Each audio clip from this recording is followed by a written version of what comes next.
a lot of people ask me, hey, Captain, where do you get the best hoagie in Philadelphia? And the answer is Richie's. Richie's Hoagies.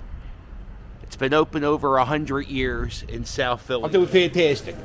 Rich, tell me about your hoagie shop real quick. Come on, no, I won't use you. I'll take pictures of your snort. Tell me what people should know about your hoagies. They're good. That's it. They're good? The reason why Richie's has the best hoagies in the city is they slice the meat fresh every hoagie you order. You want an Italian hoagie? How many cuts of meat you get on an Italian hoagie? So they don't have meat stacked up. They slice it fresh every hoagie. So if you want the best fresh hoagie in the city of Philadelphia, I tell you, thank you, 1,000 thank yous. The best hoagies in the city, Richie's, 1165 11th Street, making hoagies over 100 years. There it is. How you guys doing? Matt, so happy to see you. Yep, made it up here. Thanks. How you doing? Brian, John, nice to meet you. Steven, John, nice to meet you. Eric, John, nice to meet you. Howard, John, nice to meet you. Mrs. Captain. Almost on her faces. Yeah. We'll just wait a few minutes. Just wait for some people to show up. Everybody's late. Nobody's as respectful as you guys. Just so you guys know, every person who comes after this, I don't like them as much as I like you guys. I just flew in from Holly, Florida yesterday. For this? For my mom's birthday, too. Listen, I'm going to ask you that again, and I'm going to edit it. For this? Yeah, absolutely. Wow, thank you, Howard. Where are you from, Brian? I just moved to Philly from New York. New York? Yeah. Oh, I'm sorry. Yeah. Are you a professional wrestler? You're just a heavy metal guy that dresses like a professional wrestler. That's cool. I like it. I like those boots. Yeah, Carl could wear them. So Richie's gave me a bunch of hoagies for you guys to try, and we'll have one right here. So to cut this up, you guys want to take a piece of the best hoagie in the city of Philadelphia. This is the Italian hoagie.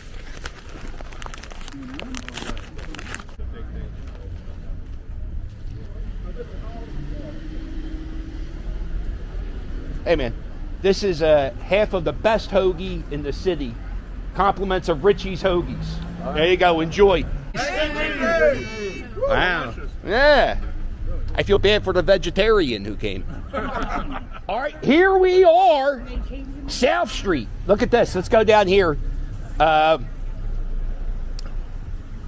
In the city of Philadelphia, I guess we got it. In the city of Philadelphia, there is a highway called the Vine Street Expressway. If you go down about, everybody knows where the Vine Street Expressway. Why am I giving you, right, 12 blocks, thank you. You go down there, 12 blocks, there's a big highway. Well, back in 1950, whatever, they were going to build the Vine Street Expressway here on South Street, which is a silly place to build the Vine Street Expressway because that's South Street. Why would you? No. This part of the city was kind of falling apart, and and since the city knew they were going to possibly build the highway here, they were just buying property, bulldozing it down, knocking it down, making it lots, and because of that, they were letting all the hippies move into South Street because who gives a shit where the hippies live? Let them live on South Street, the street that's falling apart, the street that nobody wants to live on. It's the street that's not going to be a street in a few years. It's going to be a highway. So there's a guy who had a house right down the street.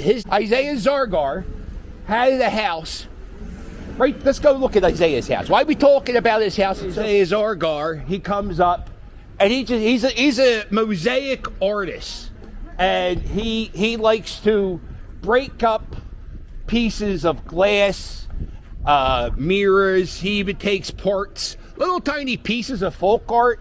He'll take that and just glue it into a wall, or use plaster. He usually uses a plaster to get it stuck in the wall. But if you look,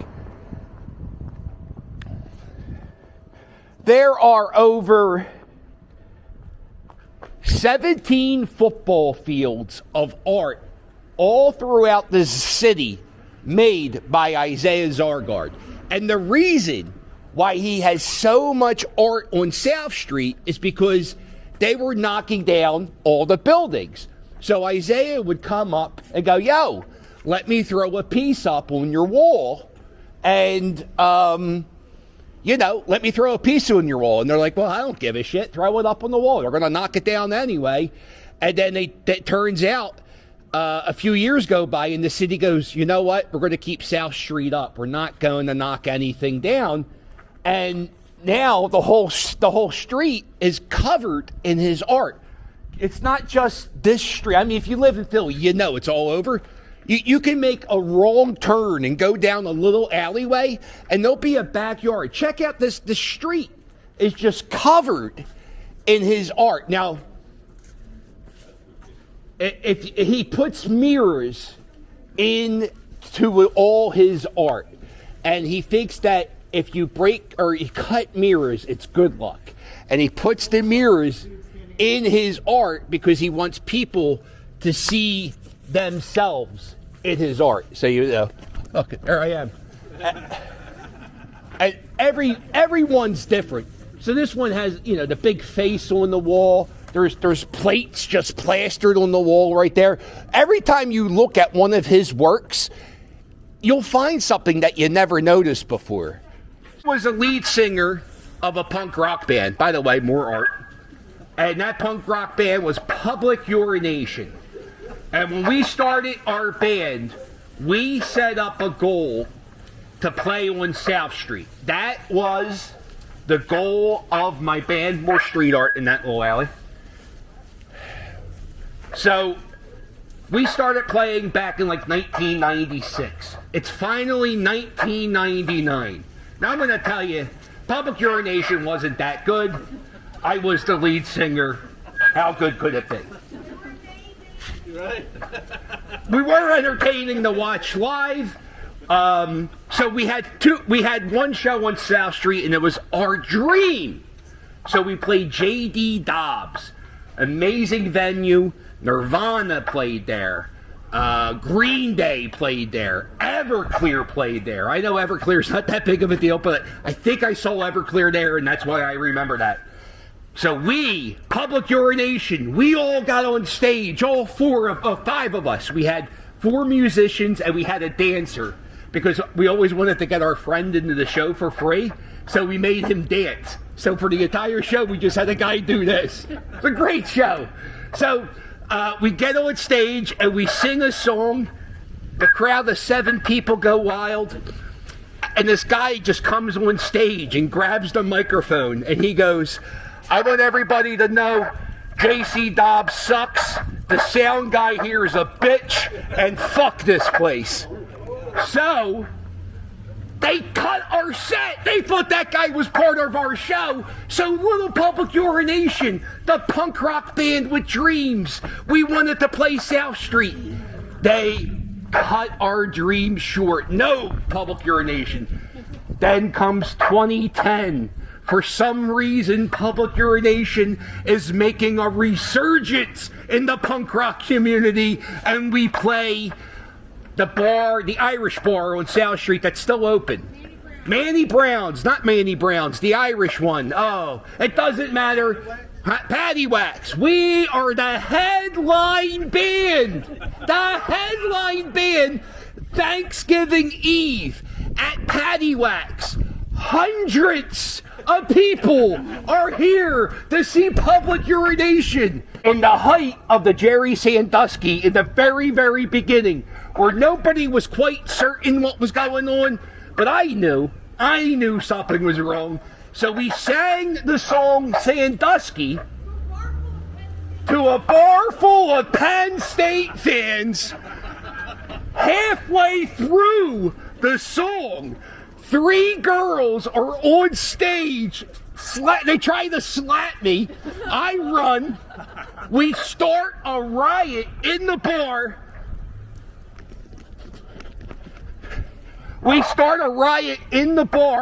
The day before Thanksgiving. They have to close the bar early. So Little Public Urination, we never got to really, we did it, but we didn't really complete the task. that pizza shop, Angelo's, is one of the pizza shops that refused to serve the Houston Astros when they came to the city of Philadelphia.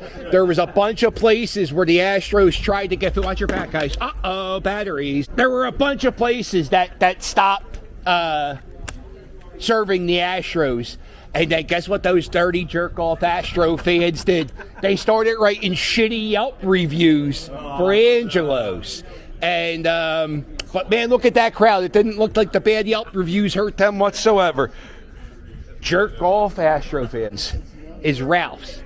This is the oldest Italian restaurant in the United States. And it's been around for over 100 years. The best meatballs you've ever had in your life. The meatballs, they're the size of your head. Now, the Italian market on this side of Washington Ave is, I would say, the majority of the Italian shops, not all of them, are on this side. When you get on the other side of Washington Ave, it becomes the Mexican market because it's all different types of Mexican foods. Mexican restaurants, Mexican shops. There's even a Mexican tattoo parlor. Some people are upset that the Italian market is no longer just the Italian market. And to them, I say, fuck off. I like tacos. So they make the best tacos in the world, well, in America, on the street. Not many people know about it. There was not many people know about it. Saying that, there was a Netflix show filmed there. I'm not going to state opinions. I'm just going to tell you the story of the most controversial beige wall in the city of Philadelphia. If you look closely at that wall, right up top, that's the hairline of Frank Rizzo, former mayor of Philadelphia. This wall was a big mural to Frank Rizzo. Very controversial mayor. I've made videos about it if you want to dig into it. We're not going to talk about Frank Rizzo, the man. We're going to talk about the Frank Rizzo mural. It was part of the mural arts program, which means it was a mural painted by the city, and it was kept up by the city. Out of the 3,000 murals in the city of Philadelphia, by the way, there's a bathroom over there. It's a good time to do it. All the murals in the city, that one was vandalized more than any other mural. And I think a tenth of the annual budget of the murals arts was keeping up with the Frank Rizzo mural. And then in 2020, everybody was upset and they painted over the Frank Rizzo mural and they took down the Frank Rizzo statue. And there are places in this city where you go and Frank Rizzo is loved. Everybody loves Frank Rizzo. Italian women in South Philly, they probably had pictures of whoever the president was, whoever the Pope was, and Frank Rizzo. They probably had that in every dining room in this neighborhood. So in this neighborhood, because Frank Rizzo was born, he was the police chief of Philadelphia, high school educated, and he was very controversial in the 60s. He fought it with the Black Panthers. He beat the shit out of gay people in the 60s as the police chief. And in the 70s, he got elected to be mayor, kind of running on the platform of law and order. It's the same shit every election cycle. Law and order, it's the same shit. He was a Democrat. A lot of people think he was a Republican. He was a Democrat, but he supported Richard Nixon. When Richard Nixon was getting impeached and all that bullshit was going on, Frank Rizzo supported President Nixon. My friend Tim Lombardo is a professor at the University of Alabama, and he spent 5 years doing research on Frank Rizzo. And he said people would go on vacation, just regular citizens. They would go down the shore and they would mail the mayor a postcard. He got more mail and Christmas cards than the last 3 mayors combined. That's how much people loved him. But people fucking hate him too. So that's the story of Frank Rizzo. This is the Bruno Brothers. This is it's 2 generations family run business. Now, what they do is they sell fancy schmancy food from different parts of the world. And the way it started was there were two brothers, Danny and Joey. Danny and Joey started this business, and one of the brothers went somewhere and he sampled a piece of like crazy cheese that he never had before. And he was like, man, this is some good shit. This is some really good shit. I want to get people eating this type of food in Philadelphia. So he would go around and he would give people little samples of these weird cheeses. And it went from being this little deli to this, it's called the House of Cheese. They have over 900 different top-end cheeses that you can get. They also sell like bougie cherries and sauce and fancy crackers. My buddy Pat, who I used to work with at Boyd's, has his own pickle company, and he sells jars of pickles this big for $9, and you can get them only at the Bruno Brothers because that's the only place that will charge that price. I go into the Bruno Brothers. I don't like it because it makes me nervous because the salesperson is always talking to you, and I always feel pressured. I'm insane. I always feel pressured when they're talking to you. But I just watched this documentary on these guys, and they want you to try shit. Even if you don't buy it that day, they want to give you a little taste so you can learn something. So next time I go in there, I probably will feel weird at getting the sample because it's just the way I am. Well, let's go past the Brunos. It's like the produce. If you ever saw the movie Rocky, you know, he runs down the street, right? Got an apple? No. If you ever want to get an apple, you just run down 9th Street and hopefully someone throws an apple at you? No? Maybe not. Maybe it would work. There you go. Let's go. Let's go. Watch everybody watch that. I just want to point this out. This place serves Philadelphia water ice. I was going to have Philadelphia water ice give us a sample. It's 40 degrees out. I know for a fact they would have given us the samples because they're the greatest company. Oh, the pumpkin ice cream. Oh, I wish we could have samples of the pumpkin pie ice cream. Oh, where's that at? Philadelphia water ice makes it. Because you know, when I think of the holidays, I think of pumpkin pie. And when I think of ice cream, I think Richmond's. Like and subscribe. Hit like and subscribe. Back in the 1920 whatever, there was a Pat's was like a hot dog cart, and Pat's, he had like a big hunk of meat. He got like a deal on a big hunk of minute steak, so he didn't know what to do with the minute steak, so he sliced it up, he fried it up, and he put it like something like a hot dog roll. He gave it to a taxi driver, and it was like 30 cents. And the next day the taxi driver came back and said, hey, give me one of those steak sandwiches. And that is the birth of the cheesesteak. So Pat's, tip of the cap, they started the cheesesteak. That does not mean they make a good cheesesteak. They put the fucking thing on a hot dog roll, so let's not give them too much credit. Mrs. Catherine, her birthday's on Tuesday. Aww. 1, 2, 3. Happy birthday! Guys, that's the little tour. I know, I feel weird because it's not a lot of Ben Franklin. Like, I don't know why I feel like this isn't really a tour, but I hope you guys learned something. Yeah. Captain, I gotta tell you, I'm a groupie now. I can't wait for my next one. This is my first one. Well, fantastic news. I'm doing a Christmas one.